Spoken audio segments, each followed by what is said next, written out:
आज हो नमस्कार, सत श्री अकाल, गुड इवनिंग। आ जाइए, जल्दी जल्दी आ जाइए, फिर हम अपनी बात शुरू करते हैं। पंखो बंद करते हैं। हाँ, आ जाओ। नमस्कार। आप सब, हर चीज बदलती है इस जहां में साहिबा के करे शायरिया। तो चलो जिता देर नहीं आ रहा बीती देर आपने के शायरी पढ़ दिया। संगणक थारो के कह परली का संभव की सीमा जानने का एक ही तरीका है, असंभव से भी आगे निकल जाना। ओहो सुरेश जी के ट्रिक की बात है। सुरेश, संभव की सीमा, हम आपको पूरा पुराते पुराते तो थक गए, आप वही आते ही नहीं। पुराते पुराते, चलो पता नहीं कौन सी हिब्रू भाषा बोल रहे। आ जाओ। कोटपुतली विधानसभा से राम राम, तारानगर विधानसभा से राम राम। जल्दी करो भाई, जल्दी करो, फिर प्रश्न जल्दी करो। क्या क्या टॉपिक दिए थे, मैं जितने में आते हैं उतने में रिपीट मार देता हूं। सबसे पहले मैंने आपको दिया था भौतिक प्रदेश, राजस्थान का भौतिक प्रदेश, राजस्थान के भौतिक प्रदेश में मरुस्थल। तो फिर आपको मरुस्थल पढ़ना था कि इसमें लगभग अरावली के इधर 59% है, टोटल 61.11% है। 61.11 मरुस्थल का मार्च, मरुस्थल का आगे बढ़ना मरुस्थल का मार्च कहलाता है। 40% इसमें जनसंख्या है। फिर इसको दो भागों में बांटना था, एक शुष्क मरुस्थल, एक अर्ध शुष्क मरुस्थल।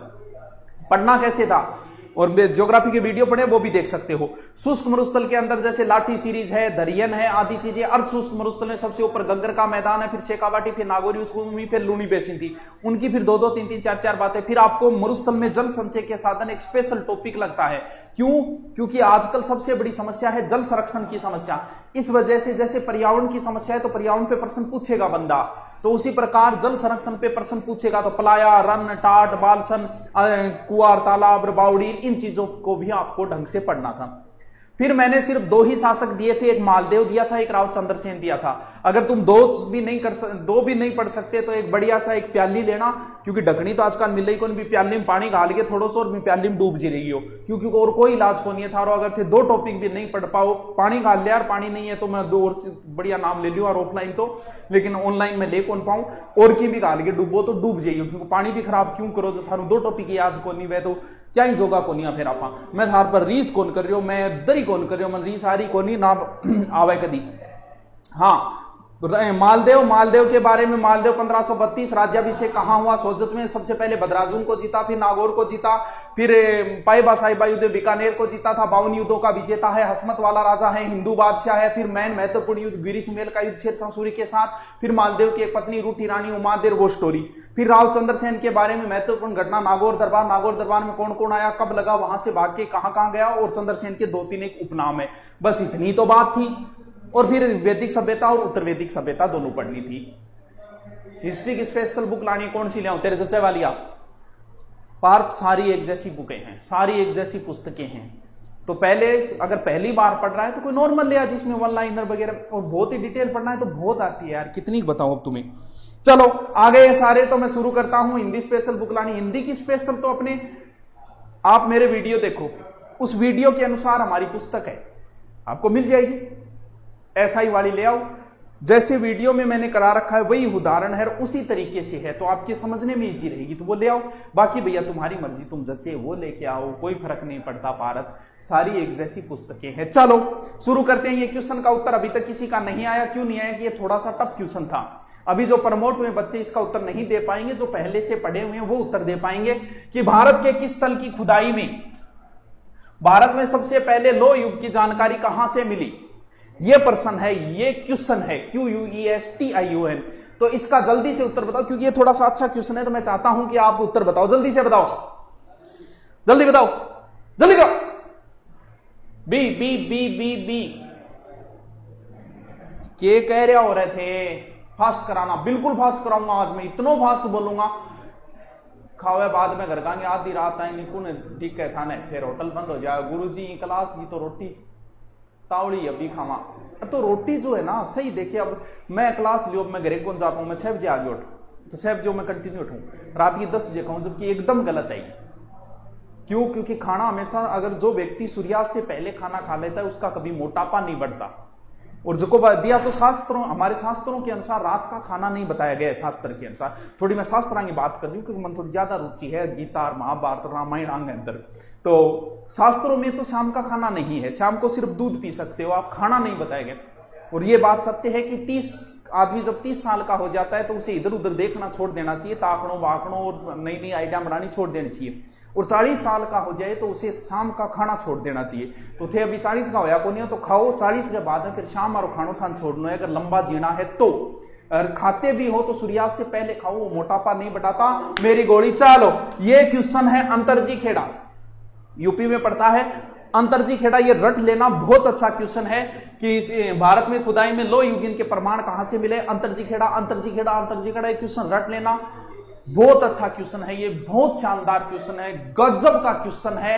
और नेक्स्ट क्वेश्चन, ये जो क्वेश्चन आपकी स्क्रीन के ऊपर है ये बहुत अच्छा क्वेश्चन है। तमसो मां ज्योति गमय, ये 6ठी क्लास में जब हमारे 6ठी क्लास में आती है सबसे पहले हमारा सामना इंग्लिश से। आजकल ये बच्चों का इंग्लिश से सामना पहली क्लास में हो जाता है, लेकिन हम उस दौर से गुजरे हैं जब 6ठी क्लास में हमारा सामना होता था पहली बार इंग्लिश से और संस्कृत से। तो उसमें सबसे पहले यही होता था तमसो मां ज्योति गमय, यानी अंधकार से प्रकाश की ओर ले जाना, वो तमसो मां ज्योति गमय। ये बात कहां से ली गई है तमसो मां ज्योति गमय? बताइए, मुझे पता है इसका उत्तर नहीं बता पाएंगे बहुत सारे बच्चे, इसलिए मैं आपसे पूछता हूं, बताइए कहां से लिया गया?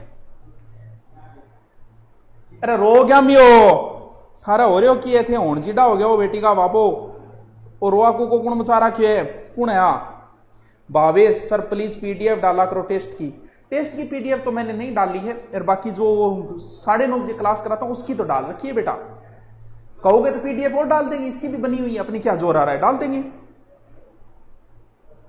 चलो इसका उत्तर बताओ, वही बता पाए। अरे मुंडको उपनिषद में ऑप्शन तो है, अरे मुंडको उपनिषद कोनी, एक नाम सुन रहा कि वो नाम अगर दिख जानी तो बस वही है उत्तर। अच्छा वही है ये, सो क्यों? मतलब एक नाम सुन लियो मुंडकोपनिषद, सत्यमेव जयते मुंडकोपनिषद, एक लाइन पर डेढ़िए अंग बहु सो क्यों मुंडकोपनिषद उठाड़े क्यों? और उपनिषद को नहीं, मुंडकोपनिषद उठा। ये देखो, ये इसने जवाब दिया है, बिश्नोई ने दिया है, किसने? प्रेमका सिंह है, कौन है? इसने जवाब दिया है बृहदारण्य उपनिषद, सो क्यों मुंडकोपनिषद उठा रहा क्यों है? बृहदारण्य अतिथि देवो कहां से लिया गया? बताओ, इतना इंटेलिजेंट हो तो। अतिथि देवो भव कहां लिखा गया है कि गहने पहनने से उम्र बढ़ती है?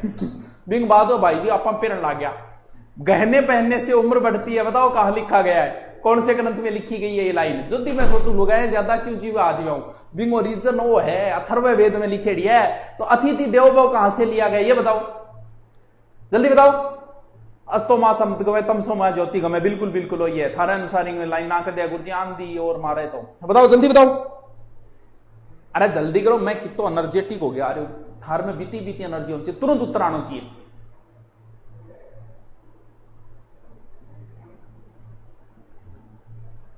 कोई छांदोग्य बताओ यार, कोई की बताओ यार, 73 उपनिषद एक साइड हो जाओ। आले भाई मैं साइड में हो जाऊंगा, समझाओ कौन है? तो ये बृहदारण्य है और मुंडकोपनिषद से सत्यमेव जयते मुंडकोपनिषद से लिया गया। ये तो सीधे रटे होने चाहिए, सत्यमेव जयते, अतिथि देवो भव, तमसो मां ज्योति गमय, ये चीजें तो रटी हुई होनी चाहिए। चलो अच्छा, ये अच्छा क्वेश्चन है, सारे क्वेश्चन एक साथ ही सोल्व हो जाएंगे। मुझे पता है आप इसका उत्तर नहीं मिलान पाओगे क्योंकि ऑनलाइन इसका मिलान नहीं कर पाओगे, इसलिए हम इस प्रश्न को करते हैं, देखिए कैसे करते हैं। ओके, आपका न्यू स्टूडेंट दीपचंद बिश्नोई फ्लोदी जोधपुर से, जय जामो जी। एप्लीकेशन पुराने पटवारी कोर्स से न्यू टेस्ट और सर ऐड करवाओ। अच्छा करवा देंगे यार। सर पूजा ने मुझे धोखा दे दिया, मुझसे पढ़ाई नहीं होती। चलो कोई नहीं, तो पूजा नंबर लिख, फिर पूजा समझाऊंगा भाई के धोखो कौन देख रहे, छोरी पढ़ाई डिस्टर्ब हो रही है। गया उत्तर बता, और ये पढ़ाई डिस्टर्बिंग। हाँ देखो मैं बता देता हूं क्योंकि इसको सही नहीं कर पाओगे। सिंधु घाटी सभ्यता नगरीय सभ्यता थी, हर एक बच्चे को पता है। ऐसे क्वेश्चन कैसे करने हैं जो नया बच्चा हो, ध्यान रहे। जब भी आपके सामने ऐसा क्वेश्चन आए, ये सबसे इजी होता है लेकिन लगता सबसे टफ है। क्यों? क्योंकि इस क्वेश्चन को करने का तरीका आपका गलत है। अगर आपका तरीका सही हो तो फिर इस क्वेश्चन को, जैसे मान लो कि अगर 4 में से आपको एक आता है कि सिंधु घाटी सभ्यता नगरीय थी, यानी ए का उत्तर 4 है, तो देखो ए का उत्तर 4 2 में आ रहा है। अब कन्फर्म हो गई कि उत्तर तो इन 2 में ही है, बाकी अगर एक और आ जाए ना तो भाई साहब नंबर पक्के। जबकि लगता टफ है ये क्वेश्चन, तो ऐसे क्वेश्चन हमेशा चारों में से आपको जो कन्फर्म आ रहा है सबसे पहले आप वही करो। अब देखो जो मुझे कन्फर्म आ रहा था वो उत्तर करते ही मैं 2 ऑप्शनों पे पहुंच गया कि या तो उसका उत्तर बी है या फिर उसका उत्तर डी है। नंबर 2, उत्तर वैदिक समाज, यानी बंदा पूछ रहा है उत्तर वैदिक समाज, यानी वैदिक सभ्यता शुरुआत में जब आए थे आर्य, इधर से वैदिक का मतलब आर्य, तो वो शुरुआत में पशु वगैरह लेके, तो शुरुआत में पशु चारण ही करते थे। उसके बाद में धीरे धीरे वो बसने लगे। जब आदमी स्थायित्व बना लेता है तो खेती करनी शुरू कर देता है, तो उत्तर वैदिक समाज जो था वो कर सकता, यानी बी का 3 इसका, यानी उत्तर डी है, यानी 2 ऑप्शन करते ही मुझे उत्तर मिल गया कन्फर्म। तो ऐसे करना जरूरी है। फिर ऋग्वैदिक समाज, तो जाहिर सी बात है चारागाह किया करते थे, और मध्यकाल में जो है वो जमींदारी शुरू हो गई थी। तो ऐसे क्वेश्चन को करने में क्वेश्चन करने का तरीका जरूरी होता है। चलो नेक्स्ट क्वेश्चन आपकी स्क्रीन के ऊपर, ये इजी क्वेश्चन है यार, ये तो बहुत इजी क्वेश्चन है, ये तो बहुत इजी क्वेश्चन है, बहुत इजी। सुगन चीड़ी, ग्राम सेवक माइड, सुगन चीड़ी, चील, सेन पक्षी,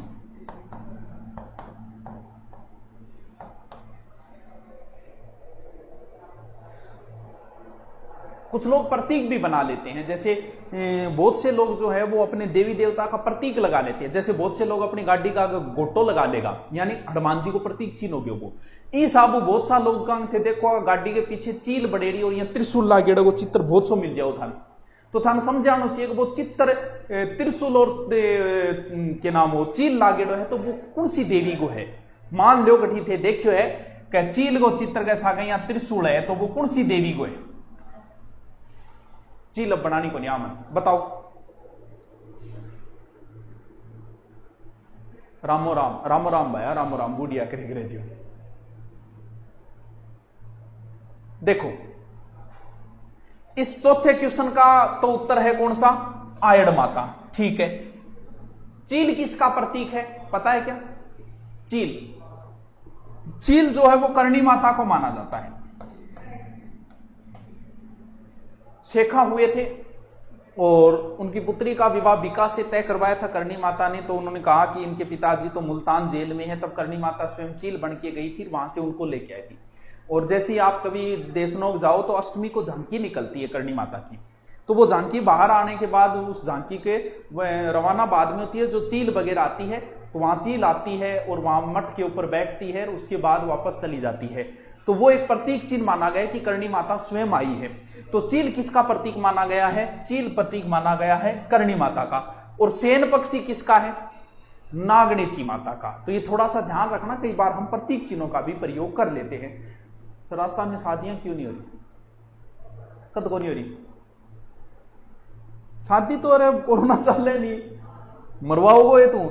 ये जितने भी प्रसाद बटे थे ना दोस्तों, सच्चाई है ये, कोरोना जो भी जितना भी जिस गांव में जहां भी फैला, उसका मेन रीजन जो रहा अपने राजस्थान में, क्यों राजस्थान में चुनाव तो थे ही, राजस्थान में उसका मेन रीजन रहा था शादियां। क्योंकि हम थोड़ा सा क्या है, हमारे गांव में सोशल डिस्टेंसिंग कम होती है। जैसे एक ओको है तो ओके के बार कर बैठ के बीज ना ओको पीण लाग जाएगा बोई बिया, तो गाँव में थोड़ी सोशल डिस्टेंसिंग कम होती है, तो गाँव में ज्यादा फैला अब की बार कोरोना। कारण यही था कि इसमें शादी विवाह जो थे उसमें इसकी वजह से कोरोना ज्यादा फैला।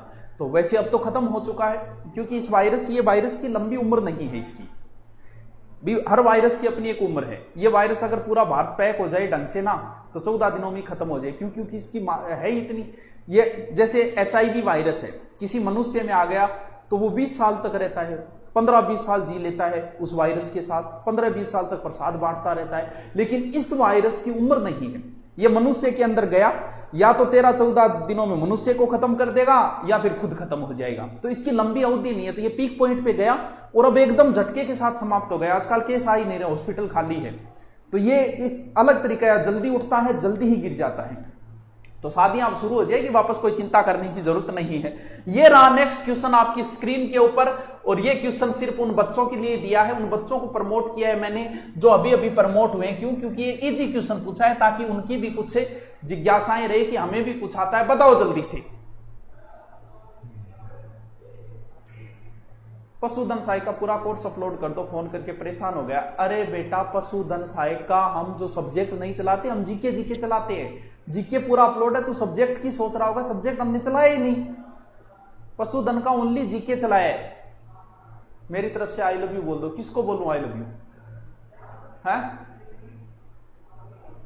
तो जल्दी नौकरी लगा दो लोग, सादा नहीं। करणी माता का जन्म, करणी माता का जन्म 1444 में ज्योतिचारण विक्रमी संवत है, वो आप देख लेना भाई, 1444 विक्रमी संवत। तो इसका निकाल दो ईस्वी क्या होगा, जो भी ईस्वी होगा वो निकाल लो, 57 घटा दो। आप बोल रहे हो, आप मुझे ईस्वी बोल रहे हो और मैं ये विक्रमी संवत में मुझे याद है 1444। चलो हाँ, अरे ये तो एग्जीक्यूशन है, ये नए बच्चों के लिए है, उन्हें खुशी होनी चाहिए कि हमें भी बहुत कुछ आता है। तो नागणेची माता कौन लेके आया था? दूहड़। एक क्वेश्चन पूछता हूं मैं, देखता हूं कौन उत्तर देता है। इस क्वेश्चन को जो उत्तर देगा उसको मेरी ओर से शाबाशी। क्वेश्चन सुनिएगा। नागणेची माता की पूजा होती है और राठौड़ वंश में पूजा होती है, यानी राजघराना, राठौड़ राजघराना पूजा करता है। क्या कोई और भी ऐसा राजघराना है? बीकानेर ऑप्शन नहीं है, ध्यान रखना, मुझे पता है बीकानेर ठोकोगे। क्या कोई और भी ऐसा राजघराना है क्या जहां पर नागणेची माता की साल में 2 बार पूजा होती है? बताइए, देखते हैं इस प्रश्न का उत्तर कौन देता है। ये मत समझना मैं टाइम ज्यादा लगा रहा हूं, नहीं, मैं देखना चाहता हूं कि इस क्वेश्चन को कोई उत्तर दे सकता है क्या। बीकानेर ऑप्शन नहीं है, ध्यान रहे। किशनगढ़ भी नहीं, आप वो राजघराना सोच लो क्यों, किशनगढ़ में राठौड़ है। तो नागणेची माता का कौन सा एक राजघराना है जो साल में 2 बार पूजा करता है, जोधपुर को छोड़कर? ऑप्शन नहीं है, बताइए।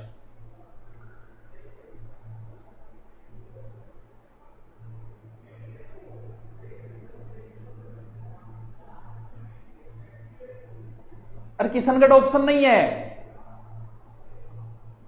किसी ने तो उत्तर दिया है यार। अरे यार क्या बात है, अरे वाह, हमारे बच्चे इतना पढ़ते हैं, क्या बात है, क्या बात है, वाह, मुखम्बो खुश हुआ। लेकिन खुश क्यों है? तो कोई की ठोकर, कोई की ठोकर। सुनो, स्टोरी सुनो, और स्टोरी के बाद में आपकी कहानी समझ में आएगी। देखिए स्टोरी क्या हुई, मैं स्टोरी बताता हूं कि कोई एक और राजघराना है जहां पर नागणेची माता की साल में 2 बार पूजा होती, क्यों होती है ये देखिए। मेवाड़ का महाराणा थे उदय सिंह, महाराणा प्रताप के पिता, और उदय सिंह के समकालीन इधर थे अपने मालदेव, जिनको आप पढ़ के आए होंगे आज अगर पढ़ा होगा। मालदेव का विवाह हुआ था खेरवा के ठाकुर जेत सिंह से, शायद जेत सिंह ही नाम था पूरा, शायद जेत सिंह होना चाहिए, कंफर्म तो मैं नहीं। खेरवा ठिकाने का था ठाकुर, और पत्नी का नाम था स्वरूप कंवर। क्या कहा मैंने? मालदेव का ससुराल है खेरवा में, और स्वरूप कंवर के इनकी पत्नी है मालदेव की। कभी कई विवाह हुए जिनमें से एक। तो जब मालदेव ससुराल गया तो मालदेव जिद करने लग गया स्वरूप कंवर की छोटी बहन से विवाह किया, यानी अपनी साड़ी से बोल इसके साथ भी विवाह करूंगा। तो ससुर जी बोला कहे देखो भी यहाँ थोड़ी हो करे, बोल नहीं विवाह करूंगा, और अगर बात जिद पर आ गई तो तेरी इतनी हिम्मत भी कोई नहीं कि मेरी टक्कर ले इसके। तो उसने कहा कि कोई बात नहीं महाराज, थे 2 महीना मन टाइम दो, और 2 महीना मन ब्याह की तैयारियां कर दो, मैं कर दूंगा। जैसे ही मालदेव वापस गया तो इसने क्या किया, स्वरूप कंवर की बहन मालदेव की साली का विवाह कर दिया महाराणा उदय सिंह से। इसी बात पे नाराज होकर मालदेव ने कुंभलगढ़ पर आक्रमण किया था, जिसमें मालदेव की हार हुई थी। अब सुनो ये कहां से आई कहानी। स्वरूप कंवर भी उस समय पीहर के अंदर थी, और स्वरूप कंवर क्या हुआ कि जल्दबाजी में गहने वाला डिब्बा जो था, अपनी छोटी बहन जो विवाह हुआ उस समय गहने, तो गहने वाले डिब्बे में और क्या चली गई, नागणेची माता की मूर्ति वाला डिब्बा चला गया गलती से। और जैसे ही वो डिब्बा मेवाड़ में खुला तो उस समय आपको पता है देवी देवताओं का आदर बहुत होता था, तो बोले भी देवी की मूर्ति आई है तो उसको प्रतिष्ठित करवाया महाराणा उदय सिंह ने, और उसके बाद साल में 2 बार मेवाड़ में भी नागणेची माता की पूजा होती है। समझ गए? ये स्टोरी है इसके पीछे। क्या बोल रहे हो सर? अरमाड़ा का युद्ध? हाँ, अरमाड़ा का युद्ध हुआ था ना लगभग 1557 में उदय सिंह। वो अरमाड़ा वाला युद्ध तो और कारण से हुआ था, अरमाड़ा वाले की स्टोरी अलग है। हाँ बिल्कुल, मारवाड़ से गलती से मूर्ति मेवाड़ चली गई थी, सुरेश जी के ट्रिक ने उत्तर बताया है। बिल्कुल, बहुत बढ़िया। इसका मतलब थोड़ा गहन अध्ययन तो करते हो, क्योंकि प्रश्न ऐसा पूछा जा सकता है कि मेवाड़ निम्न से मेवाड़ में किस माता की साल में 2 बार पूजा होती है, मान लो उसमें बाण माता ऑप्शन नहीं हो, तब आपको आना चाहिए उत्तर। चलो ठीक है, नेक्स्ट चलते हैं। बीकानेर के राठौड़ों की कुलदेवी का नाम, यह क्वेश्चन भी प्रमोट हुए बच्चों के लिए के कह रहे होते गुरुजी थाने माछर खावे खा लिया रे। अच्छा, गुर्जर प्रतिवार पशुधन सहायक में, अच्छा वो इंडियन हिस्ट्री में करवा दिया था, कोई बात नहीं। चलो आ जाओ, देखिए ये तो कर देंगे। यानी जोधपुर वाले राठौड़ों की कौन है? नागणेची माता। और बीकानेर वाले राठौड़ों किसको मानते हैं? करणी माता को। और चारण भी किसे मानते हैं? विक्रमी संवत कितना है? 1444 में है। किस गांव में जन्म हुआ था करणी माता का? सुआप गांव में हुआ था। मेहाजी कीनिया, माता देवलबाई थी, बचपन का नाम रिद्धिबाई था। करणी का अर्थ होता है सब कुछ करने वाली, यानी सब कुछ माता ही कर रही है, तो वो नाम पड़ गया करणी माता। बचपन का नाम वैसे क्या था? रिद्धिबाई था। तभी तो कई जगह आता है ना, मेहरानगढ़ दुर्ग की नींव रिद्धिबाई ने रखी, कि उस समय हो सकता है नाम रिद्धिबाई होगा, तो बाद में नाम क्या है? बाद में नाम किस नाम से फेमस हुए? करणी माता। तो इससे संबंधित मंदिर को मठ बोलते हैं। मठ में जा रहा हूं, यानी मंदिर का नाम मठ है, मठ। चलो आगे चलते, ये क्वेश्चन तो इजी है। नेक्स्ट क्वेश्चन, भाटी शासकों की कुलदेवी। बिल्कुल आराम से उत्तर बताइए इसका। ये थोड़ा सा ठीक है, बाकी ऐसे ही क्वेश्चन आएंगे, कुलदेवियों की चिंता करने की जरूरत नहीं है भाई। जहां कौन से ज्योग्राफी डीपली पूछता है, पॉलिटिकल घुमा फिरा के पूछता है एग्जामिनर, हमेशा ज्योग्राफी में फंसाता है ज्यादा, पॉलिटिकल में घुमा फिरा के फंसाता है, जबकि कल्चर का प्रश्न आप कभी उठा के देख लो, बहुत इजी आता है। बताइए, बहुत कम रेयर केस में आता है तब, बाकी इजी क्वेश्चन आता है। देवियों के सीधे साधा क्वेश्चन पूछेंगे आपको। हाँ देखिए क्या प्रश्न पूछा, इसका उत्तर आता होगा, नहीं आता तो मैं, हाँ दाढ़ी वाली माता, हाँ कह सकते हो दाढ़ी वाली माता। प्यारू, डोकरी भी कहता है, डोकरी तो ही करी सो कुछ, डोकरी भी बोल देते हैं। 150 वर्ष 6 माह दिन ऊपर ला दोए, 150 वर्ष 6 माह दिन ऊपर ला दोए, करनी रही जग माए काज सुधार माए। यानी 150 वर्ष तक जी थी करणी माता। जब आदमी की उम्र, चाहे महिला कोई भी हो, अगर 70 से ऊपर 100 से ऊपर जाने लगे तो दाढ़ी आनी शुरू हो जाती है। और वह एक और दांत हुए, नहीं कौन सा दांत हो, अक्ल जाड़ था आई को नहीं, अक्ल जाड़ तो आ जाती है 25-30, फिर एक और आती है, वो तो भाग्यशाली व्यक्ति की आती है। अगर किसी के 100 साल से ऊपर हो जाए ना, उसी की आती है। वो अगर आए और उसके दर्शन हो जाए तो बहुत शुभ माने जाते हैं। थे कौन कर पाओ, क्योंकि आजकल आप तो जी कौन 100 सालों ऊपर, पुरानिया जकानी बुढ़िया पंग 100 सालों ऊपर ज्यादा उम्र होया करती। चलो ठीक है, देखिए माता का नाम क्या है? कितने नंबर क्वेश्चन है? 7 नंबर। स्वांगिया माता। स्वांग का अर्थ क्या होता है पता है क्या? स्वांग का अर्थ होता है भाला। भगवान कृष्ण को आपने पढ़ा होगा या फिर रामायण महाभारत देखी होगी। भगवान कृष्ण ने एक तो शिशुपाल को मारा था, भरे दरबार में, शिशुपाल ये तुम्हारी आखिरी गलती है, तुम्हारी 100 गलतियां 99 हो चुकी है, अब आगे मत बोलना। एक तो शिशुपाल को मारा था। एक जरासंध है, जरासंध का नाम सुना है, जिसे भीम 2 भागों में पाड़ देता है। वो जरासंध बार बार आक्रमण कर रहा था, कहां पर? भगवान कृष्ण की नगरी के ऊपर बार बार आक्रमण कर रहा था। तब लोगों ने पूछा भगवान कृष्ण से कि करे क्या? बोल भी जरासंध के पास एक भाला है, तो अगर वो भाला हमें मिल जाए, हम देवी की पूजा करें और देवी वो भाला वापस ले ले तो हम इसे हरा सकते, वरना तो ये जीतता ही जाएगा। तब देवी की पूजा की। अब भाई साहब ने मना कर दिया, बोल भाला कौन दियो। तब देवी ने जब युद्ध में भाला लेने को, तो कहते हैं भाला थोड़ा मुड़ भी गया था, तो वो जो नाम है स्वांग से पड़ा है, क्या? स्वांगिया माता। ये जैसलमेर में भाटियों की कुलदेवी। क्यों? क्योंकि भगवान कृष्ण से संबंध कौन जोड़ते हैं? राजस्थान में अपने भाटी जोड़ते हैं भगवान कृष्ण से संबंध। तो ये भाटियों की कुलदेवी है कौन सी? स्वांगिया माता। इसे उत्तर की ढाल भी कहा जाता है। समझ गए? इजी क्वेश्चन है, एकदम इजी क्वेश्चन, आराम से कर दोगे। चलो नेक्स्ट क्वेश्चन की ओर। चारण जाति के लोग अपनी कुलदेवी के रूप में पूछते हैं, वो भी प्रमोट आइडिया खाता है। कुलदेवियों में ज्यादातर क्वेश्चन जो आता है ना, या तो करणी माता का पूछते हैं, या जीण माता का पूछते हैं, या केला देवी का पूछते हैं। ज्यादातर मैं पीछे के एग्जामों का अगर आप सर्वेक्षण करो तो ज्यादातर 3 या 4 देवियों में से ही क्वेश्चन पूछा जाता है। तो ये तो इजी क्वेश्चन है, मुझे पता है, मैंने सोचा चलो डाल देते हैं, क्योंकि अभी अभी 10वीं पास करके आए हैं तो उन्हें भी तो थोड़ी बहुत खुशी मिलनी चाहिए, उन्हें भी अच्छा लगना चाहिए, अंदर से गुड फील होना चाहिए। चलो ठीक। हाँ, किस देवी के मंदिर में ज्योति में केसर टपकती है? माता का है, केसर है, बताइए। इजी क्वेश्चन है, इजी क्वेश्चन है, बहुत इजी क्वेश्चन है, जल्दी से बताइए। सर अब आप अपनी शादी कब कर रहे हो? शादी करो तो बुला लेना। ठीक है, बुला लेना। अब उत्तर बता दियो रे, बता दियो। ते कैलेडा में चाल रहे गे अरमाड़ा युद्ध की कहानी सुनाओ ना यार, कौन सुनाओ? थोड़ी कोई ज्यादा अच्छी कहानी नहीं, जो क्लास में जरूर सुना दिया, ऑफलाइन कम ही सुनाओ अरमाड़ा की। हाँ चलो, अरे उत्तर बताओ जल्दी से। आई माता, बिलाड़ा जोधपुर। बचपन का नाम था जीजीबाई या मानीबाई। राजपूतों में सिरवी जाति की कुल देवी है। और माता के मंदिर को क्या कहा जाता है? दरगाह। समाधि स्थल को बडेर। मंदिर नीम के पेड़ के नीचे। करणी माता के मंदिर को मठ, और बिलाड़ा माता के, आई माता के मंदिर को दरगाह। आई माता को दरगाह, करणी माता का मठ। नाम जैसे करणी माता की गीत होती है तो उन्हें चिरजा बोलते हैं, तो नाम अलग से हो गया चिरजा। तो वैसे ही मंदिर को क्या करने लगे, मैन जो आगे उसे मठ बोलते हैं। इजी क्वेश्चन है, मुझे पता है, सब करते हैं। हाँ ये ठीक है, ये उनके लिए जो पढ़ते हैं, ये अच्छा क्वेश्चन है, लेवल का क्वेश्चन है। जीविकोपार्जन हेतु वेद वेदांग पढ़ने वाला अध्यापक कहलाता है, यानी वेद और वेदांग पढ़ने वाला अध्यापक कहलाता है। ओहो, सॉरी, पढ़ाने वाला, पढ़ने वाला नहीं, पढ़ाने वाला।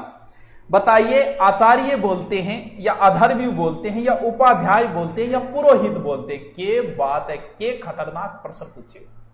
ओहो, ऐसे क्वेश्चन, ये वो क्वेश्चन है जो एग्जाम में आपको फेल कराते। क्यों? आता तो है नहीं, लेकिन ऑप्शन ऐसे है कि आदमी का मन करता है ऑटोमेटिक कि इस प्रश्न को मैं कर लूं। जैसे पुचके की रेडी देख के लड़की का मन करता है कि 2 पुचका खाई लूं, तो बाई बात है इससे प्रश्न करे, भलाई कि तो ही नुकसान हो, भलाई पेट गए, लेकिन फिर भी इससे प्रश्न आदमी कर गई आओगे। बताओ, ये उत्तर बताओ, बताओ। पहले तो आप बताओ, फिर मैं बताता हूं।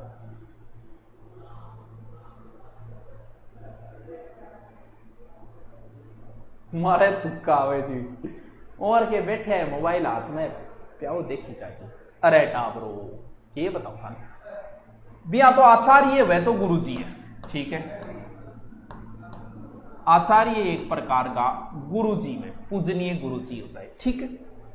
फिर आता है उपाध्याय। वेदों को अध्ययन कराने वाले को उपाध्याय बोलते हैं, यानी वेदों के अध्ययन कराने वाले गुरुजी, शिक्षक को बोला जाता है उपाध्याय। अधर्व्यू वो होता है जो ऋग्वेद, सॉरी अधर्व्यू, ऋग्वेद नहीं, यजुर्वेद। ऋग्वेद वाले को तो होत्री बोला जाता है। यजुर्वेद के अध्ययन कराने वाले को एक तरीके यजुर्वेद संपन्न कराना पंडित ने बोले एक तरीको। और पुरोहित क्या होता है? धार्मिक कृत्य कराने वाला या धार्मिक कार्य कराना के बोले पुरोहित बोले। अब तो बता दो। हाँ, उपाध्याय, क्या बात है तावरो, क्या ना को लागो। अधर्वी तो होता है जैसे ऋग्वेद की ऋचाएं पढ़ने वाले को होत्री कहा जाता है, उसी प्रकार यजुर्वेद के पढ़ने वाले को अधर्व्यू कहा जाता है। तो ये तो हो ही नहीं सकता, फिक्स ही कटेगा उत्तर। चल नेक्स्ट, ऋग्वेद में गंगा नदी का कितनी बार उल्लेख है? बहुत अच्छा क्वेश्चन है भाई। इस क्वेश्चन से संबंधित मैं आपको 2-4 अच्छी बातें बताऊंगा, लेकिन पहले इसका उत्तर बताइए 11वें का। पहले please tell me the answer of this question. And एक और पूछता हूं, आर्यों की पवित्र नदी, पवित्र नदी कौन सी है? और आर्यों की महत्वपूर्ण नदी कौन सी है? बताइए। इनके उत्तर बता सकते हो? बता सकते हो क्या? ये बहुत शानदार क्वेश्चन है। इनको थोड़ा सा अच्छे से अगर आप अध्ययन करो तो भाई साहब मजा आ जाए पढ़ने का। वैदिक सभ्यता से इजी तो कुछ है ही नहीं, नथिंग इजी। और 11 ही क्वेश्चन हुए हैं अभी तक। ऐसे कैसे रहे, कैसे नाको लागेगो यह बताइए। देखिए मैं पढ़ाता हूं, सुनिए इसको, ये इसके उत्तर आप बता सकते हो। अब इन प्रश्नों के उत्तर अगर आपने रटे हैं कि समझे हैं मुझे नहीं पता, लेकिन मैं आपको समझाता हूं, फिर आप कभी नहीं भूलोगे इसको। देखिए सुनिए, क्योंकि जब भी प्रश्न आता है कि आर्यों की पवित्र नदी कौन सी थी, तो जो बच्चा अभी अभी आया है नई डिग्री लेके, वो कन्फर्म ही गंगा करके आएगा। क्यों? क्योंकि उसने तो एक ही बात सुन चुकी, वो तो एक ही बात सुना है, पवित्र नदी गंगा, पवित्र नदी गंगा, तो वो आर्यों वाले में भी गंगा करके आ जाएगा। लेकिन समझो कि गंगा उनके लिए पवित्र क्यों नहीं थी, इस क्वेश्चन को समझो। देखिए यहां कौन सी नदी है, सिंधु, और यहां कौन सी है, सरस्वती। वेदों की रचना कहां हुई थी, सरस्वती नदी के किनारे, जिसे नदी तमा कहा जाता है। आर्य इधर से आए और सिंधु नदी के आसपास बस गए, ठीक है गुरु जी। फिर कुछ लोग आगे की ओर चले और सरस्वती के आसपास बस गए, और फिर उत्तर वैदिक काल में तो और आगे तक गए और गंगा नदी तक आ गए। वो तो आए बहुत लास्ट में, जब कब, उत्तर वैदिक काल में।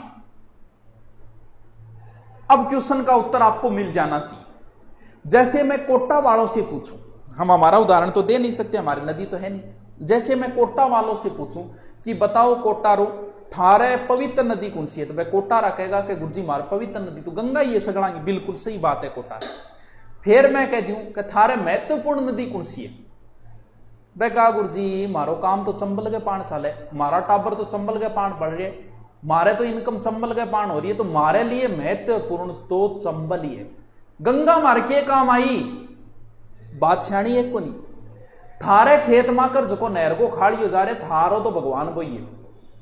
अब एक बात देखो, मुख्यतः इनके सिंधु थी, तो महत्वपूर्ण एक तरीके से सिंधु हो गई। पवित्र नदी तो हमारी भी गंगा है, लेकिन मारे खेत के माकर राजीव गांधी लिफ्ट नहर जाए, राजीव गांधी नहीं एक और है लिफ्ट नहर, कौन सी, कुंभकर्ण, सॉरी चौधरी कुंभाराम आर्य लिफ्ट नहर, कुंभकर्ण तो एक बार नाम चेंज करिए इसने, तो चौधरी कुंभाराम आर्य लिफ्ट नहर मारे खेत में कर जाए, तो मारे तो सौ क्यों भाई है भाई जी, भाई गंगा नदी के काम आई तो ठीक है पवित्र है, लेकिन मेरे लिए महत्वपूर्ण है चौधरी कुंभाराम आर्य लिफ्ट नहर खेत में काम बिंग पान चाल रहे हैं, टाबर बिंग पान पल रहे हैं। तो वही बात है, पवित्र नदी तो सरस्वती है, लेकिन वैसे महत्वपूर्ण देखें तो कौन सी नदी है, सिंधु नदी है। ऋग्वेद में वैसे 40 नदियों का जिक्र है, 10वें मंडल में 42 नदियों का जिक्र है, गिनाई गई कितनी है, 19। नदी सूक्त है 10वें मंडल में, उसमें 21 नदियों का जिक्र है, नदी सूक्त है, जिसमें प्रथम नदी गंगा है, अंतिम नदी गोमती है।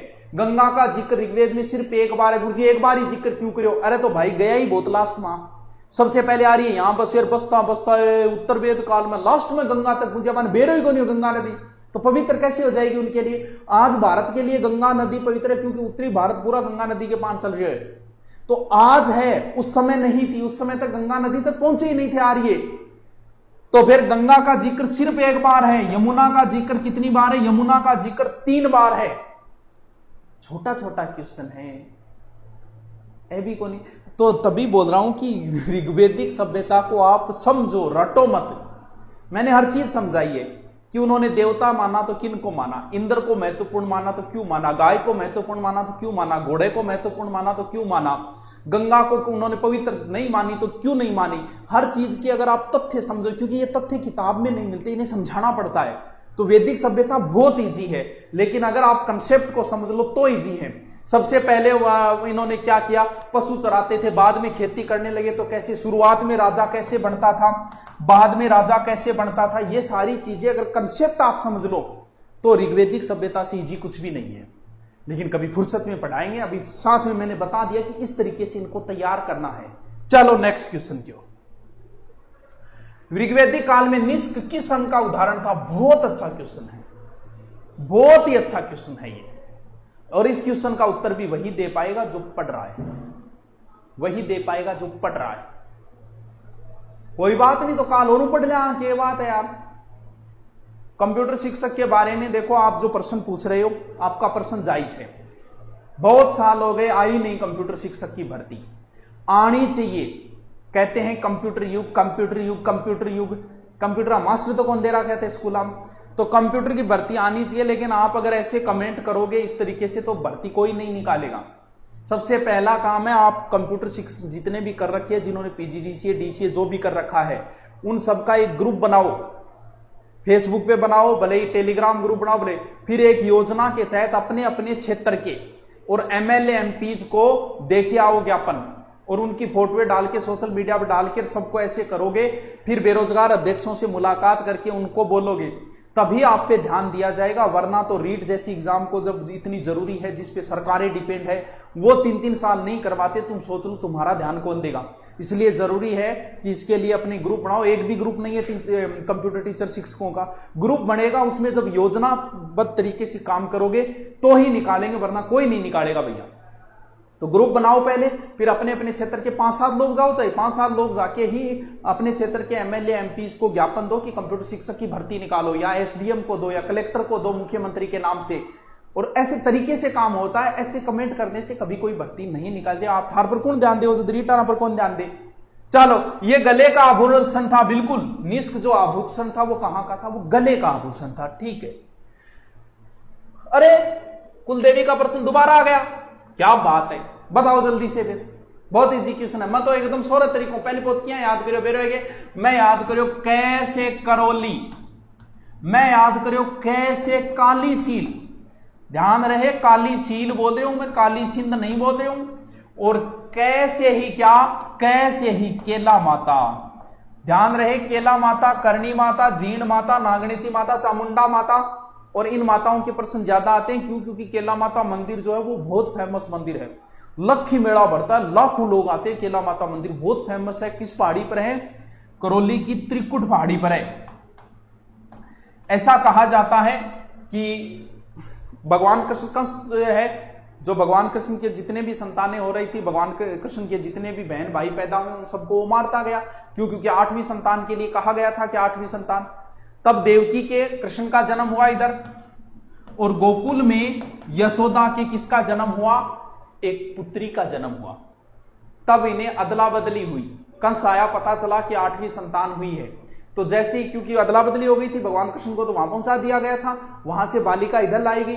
तो कंस ने, कहते हैं, जब मारना चाहा तो देवी ने उसके हाथों से निकल के और घोषणा कर दी कि तेरो मारनारो पुग्यो जट पुगनो बठे। कहते हैं कि वही माता है ये केला माता। कुछ जगह तो अलग अलग उल्लेख केला माता के बारे में अलग कुछ कहते हैं कि विंध्य पर्वत पर विराजमान हुई थी विंध्यवासिनी देवी के रूप में। कुछ कहते हैं कि हमारे यहाँ त्रिकुट पर्वत यहाँ विराजमान हुई थी। तो याद रह जाएगा, त्रिकुट पहाड़ी नहीं, त्रिकुट पहाड़ी पर जैसलमेर दुर्ग है, ये त्रिकुट पर्वत है, त्रिकुट पहाड़ी पर जैसलमेर दुर्ग है। वैसे अंजनी माता जोगमाया भी बोला जाता है। त्रिकुट पर्वत पर यह है, त्रिकुट पहाड़ी पर जैसलमेर दुर्ग है, ठीक है, ओके। अब ये जी तो याद रह जाएगा, ठीक है। आशापुरा माता किस वंश की कुल देवी है? बिल्कुल बिल्कुल बिल्कुल, आशापुरा। जीण माता, शाकंभरी माता, चामुंडा माता। देखो समझो, जिस तरीके से जोधपुर के राठौड़ों की कुलदेवी नागणेची माता, बीकानेर के राठौड़ों की कुलदेवी करणी माता, वैसे ही चौहानों की भी अलग अलग क्षेत्र की कुलदेवी अलग अलग है। इस प्रश्न को समझो ढंग से। जालौर के चौहानों की कुलदेवी आशापुरा माता, सिक्कर के चौहानों की कुलदेवी जीण माता, पता है जीण माता सिक्कर में, तो सिक्कर के चौहानों की। शाकंभरी माता, सांबर झील के पास शाकंभरी माता का मंदिर, तो एक तरीके से सांबर अजमेर के चौहानों की कुलदेवी। चामुंडा माता, चामुंडा माता एक तो जोधपुर में है, जिसे राठौड़ भी मानते हैं, गुर्जर प्रतिहार भी मानते हैं। और एक कभी इतिहास में पढ़ा हो तो अजमेर दुर्ग में जहां पृथ्वीराज चौहान शासन करते थे, उसमें एक गुफा है, शीशाकान गुफा। उस गुफा से होते हुए पृथ्वीराज चौहान चामुंडा माता के दर्शन करने के लिए जाता था। तो एक तरीके से वो चामुंडा माता चौहान मानते हैं, वो अजमेर वाली, और वो हो गई जोधपुर दुर्ग मेहरानगढ़ वाली, ठीक है, ओके। आगे चलें, बिल्कुल सबको पता है, नए प्रमोट हो रहे हैं उनको भी पता है। हाँ, क्या कह रहा हो रहे थे? ठीक कह रहा क्यों हो? जल्दी से प्रश्न का उत्तर बताओ। आमेर के शिला देवी माता का मंदिर, शिला माता की कहानी बताएंगे, लेकिन पहले इसका उत्तर बताओ, जल्दी से बताओ, जल्दी बताओ भाई। चलो देखिए, समझिए, दोबारा समझिए। नहर है नहीं, अरे नहर आपने खेत मां करा, अपन चिंता करने गठी जुट को नहीं। आपने तो ये उठी गया कमान ने, ये सिक्कर जयपुर पढ़ान उठिया, बाकी जुट को नहीं। आपने खेत में नहरी आराम हो रेत, अच्छा टिब्बा है, टिब्बा पर लिट लियो और फिर जाके नहर में कूदिए नहा लियो, कोई चिंता ही को नहीं अपन तो। हाँ, आमेर के शीला देवी, देखो शीला माता सब जानते हैं। वैसे कहते हैं कि शीला माता जो है ना, अलग अलग कहानी आती है, देखो कोई फिक्स कहानी नहीं कह सकता मैं। जलेब चौक के अंदर आमेर में शीला माता जो है ना, शीला वैसे सिल से बना शब्द है, सिल मतलब कि चट्टान, चट्टान पर माता की मूर्ति है। यह मूर्ति बंगाल शासक था केदार के पास था, और वो केदार बंगाल का सूबेदार रहा था।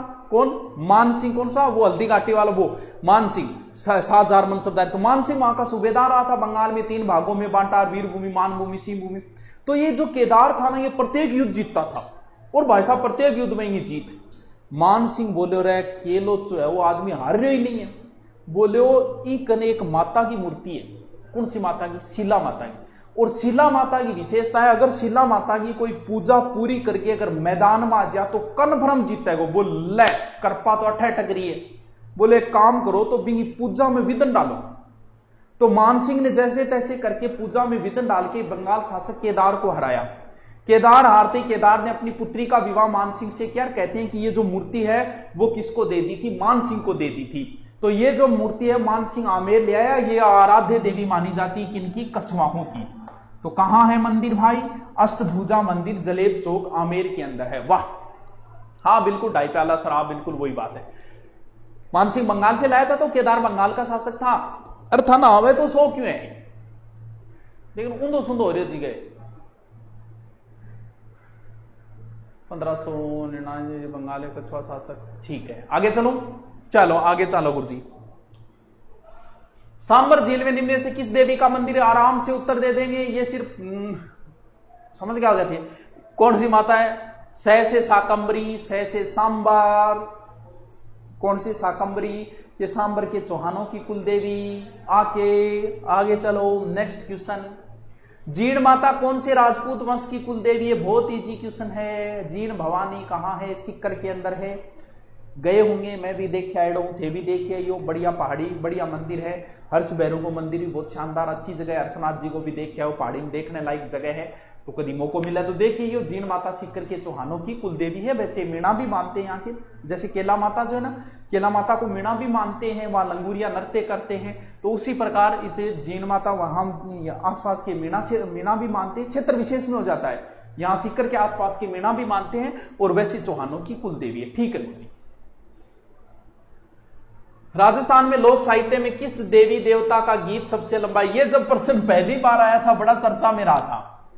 उस समय तो किसी को नहीं आता था, आज तो मुझे पता है सबको आता है क्वेश्चन। मैंने तो ऐसे ही डाल दिया, क्योंकि जब पहली बार आया था, जो हमारा वो पहला आरएस का पेपर था, तो उसमें देखा तो बड़ा चुम्मा हुआ। मुझे यार यहाँ के लंबो पूछेगा, तो उस समय तो बड़ा चुम्मा। अब थे को गा के सुनाओ तो भाई मन गाँव नहीं आवे, लेकिन उस समय तो बड़ा क्वेश्चन था, ये बड़ा चर्चा में रहा था। बोले यार वो क्वेश्चन हो कि गीत याद करा कौन सो लंबो कौन सो छोटो।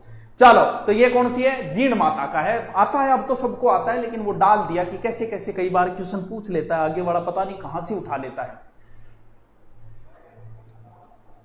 पहली बार कंप्यूटर आपका ही नाम सुना है तो देख, जब जीके की शुरुआत करें नहीं, जब एक थोड़ी सी दोखड़ी तो लगानी पड़ेगी। कोई थोड़े बहुत तो जीके की अगर आप शुरुआत कर रहे हो, आप ज्ञानी हो जाते हो, उसके बाद तो पता नहीं, हमारी जरूरत नहीं रहती, आप हमारी निंदा भी कर सकते हो। लेकिन शुरुआत में रुचि पैदा करने के लिए आपको थोड़ा बहुत तो आना ही पड़ेगा, कहीं ना कभी तो पढ़ना ही पड़ेगा। चलो, किताबों ही किताबें मेरे कमरे में, शायरी बोलो। तो बोले ये बात ना है। उदयपुर के शासकों की कुल देवी बताओ भाई, उदयपुर के शासकों की कुल देवी। सारी कुल देवी पढ़ी तो सारे राजपूत वंशाई पढ़ ली होगी। जैसलमेर भाटियों की स्वांगिया माता, राठौड़ों की करणी माता, नागनेची माता, चामुंडा माता, और सिसोदियों की बाण माता। चौहाना की बताई थी। फिर एक वंश बचा है, कौन सा?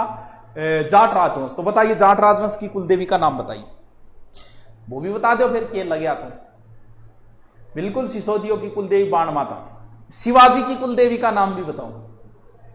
शिवाजी का बताओ और जाट राजवंश की कुलदेवी का नाम बताओ, जल्दी से बताओ अगर पढ़ा है के, क्योंकि शिवाजी की कुलदेवी का मंदिर हमारे राजस्थान में, इसलिए पूछ रहा हूं। बताओ जल्दी से, जल्दी बताओ। मरेगो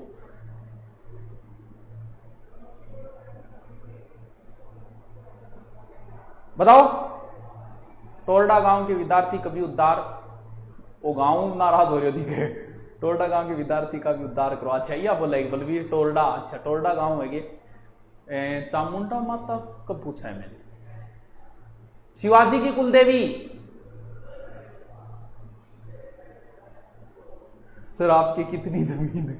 अरे तो जमीन के एकरे को है, अपन खेत में ही गैलडे 25 साल लॉकडाउन में गया। खेत में अगर हम जाते हैं, कभी भी आप दुखी हो तो कभी खेत में जाना, और सच में पूर्वजों के खेत जो है ना, वो बड़ी आत्मीयता होती है उस खेत में। तभी तो पूर्वजों की जमीन बेची नहीं जाती, वहां एक अपनापन का एहसास होता है। तो उस लॉकडाउन में खेत में जाते थे, खेत बोलता है, खेत भी कभी जाके बैठना, कभी वो बोलेगा आपसे, क्योंकि खेत में बड़ी आत्मीयता होती है। तो है भगवान की दया गणो, ये कोई चिंता करने जरूरत कौन। बताओ नहीं, माँ चुभ की मारने नहर है, इन रोड है, फिर डिग्गी है, फिर बीच में फैक्ट्री है, तो अपने काम चल रहे है। तो खेत की घनी है, खेत रहे हो। हाँ बिल्कुल, जाट राजवंश की कुलदेवी राजेश्वरी माता, शिवाजी की कुलदेवी तुलजा भवानी। राजस्थान में मंदिर कहां है? चित्तौड़गढ़ दुर्ग में बनवीर ने बनवाया था, ध्यान रखना। शिवाजी की कुलदेवी है तुलजा भवानी। कहते हैं कि शिवाजी से साक्षात बातें करती थी तुलजा भवानी। और तुलजा भवानी क्योंकि शिवाजी ने कुछ ऐसे युद्ध जीते थे जो असंभव थे, शाइस्ता खां, तो इस वजह से तुलजा भवानी शिवाजी की कुलदेवी है। शाबाश। चलो शीतला माता का मंदिर का है, सब बता देंगे, एकदम इजी क्वेश्चन है, आराम से बता देंगे, तो मैं इस पर ज्यादा टाइम नहीं लगाता हूं। शीतला माता का कहां है? चाकसू के अंदर। चलिए नेक्स्ट।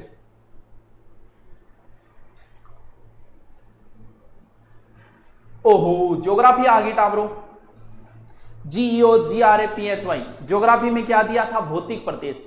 मुझे नहीं लगता कि आज ज्योग्राफी को हम कर पाएंगे, तो कोई बात नहीं है, पहले कल वाले टॉपिक पढ़ो, कौन कौन से कल करके आने। अच्छा आज मालदेव वाला भी मैं नहीं करवा पाया, कोई बात नहीं, कल करवा देंगे, पूरा कर लेंगे। देखिए भौतिक प्रदेश आज आपने पढ़े होंगे, बिल्कुल सर पढ़े हैं, हमने सिर्फ मरुस्थल पढ़ा था। तो मरुस्थल के बाद में कल आपको अरावली पढ़नी है, यानी मरुस्थल और अरावली के दोनों के प्रश्न मैं कल करवाऊंगा। ठीक है गुरुजी। नंबर 2, इतिहास के अंदर मैंने आपको मालदेव दिया, आज क्वेश्चन नहीं करवाए, कल करवाऊंगा। चंद्रसेन।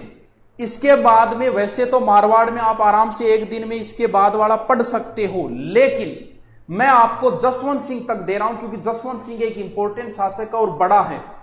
तो आपको जसवंत सिंह और अजीत सिंह की 2 बातें वो भी पढ़ लेना। अजीत सिंह तक पढ़ना है, फिर मारवाड़ कंप्लीट कर देंगे। इंडियन हिस्ट्री में कल कुछ नहीं पढ़ना है, क्यों? क्योंकि कल हम इन्हीं टॉपिकों पे चर्चा करेंगे जो आज नहीं हो पाई। और फिर हमें लोक देवियां कंप्लीट कर ली, तो अब हम लोक देवता के प्रश्न पूछेंगे। और लोक देवता में हमेशा प्रश्न आता है पंचपीर प्लस तेजाजी, इन 6 के आसपास ही क्वेश्चन घूमता है नॉर्मल एग्जाम में। पंचपीर पाबू हड़बू रामदेव मांगलिया मेहा, तो पंचपीर भी मत याद करना, सिर्फ 3 याद करके आना कल। कौन कौन से? पाबू जी और रामदेव जी बड़ा हो जाएगा, हम नेक्स्ट में करेंगे। पाबू जी पढ़ लेना, गोगा जी पढ़ लेना और तेजाजी पढ़ लेना। तेजाजी पंचपीरों में नहीं है लेकिन पढ़ लेना, यानी 3 कल 3 के प्रश्न पूछे जाएंगे। पाबू जी, गोगा जी, क्योंकि रामदेव जी बड़ा है, 1.5 पेज 2 पेज हो जाते हैं, तो रामदेव जी को हम नेक्स्ट में पढ़ेंगे। 3 ही लोक देवता पढ़ने हैं। कौन कौन से पढ़ने हैं? पाबू जी, तेजाजी, गोगा जी। कब के लिए है? कल के लिए। शेड्यूल में अपने आप जैसे लोक देवियां कंप्लीट हो गया अपना, अब आप पढ़ते रहना, पीछे वाला के प्रश्न भी पूछे जा चुके हैं, रिपीट होते रहेंगे। लोक देवता में 3 याद करने, हिस्ट्री जसवंत सिंह तक याद करनी है, कल जसवंत सिंह तक के क्वेश्चन आएंगे। भौतिक प्रदेश में मरुस्थल के साथ कल अरावली पढ़ना है। इंडियन हिस्ट्री का मैं टॉपिक नहीं दूंगा क्योंकि ये ज्यादा हो जाएंगे, अपने क्वेश्चन सोल्व नहीं हो पाते 1 घंटे में, क्योंकि जब हम पूरी चर्चा करते हैं। अब जो आगे की क्लास वो हम 9:30 बजे आएगी, और आज के लिए गुड नाइट अभी नहीं बोलेंगे, आगे वाली में बोलेंगे। Okay, thank you.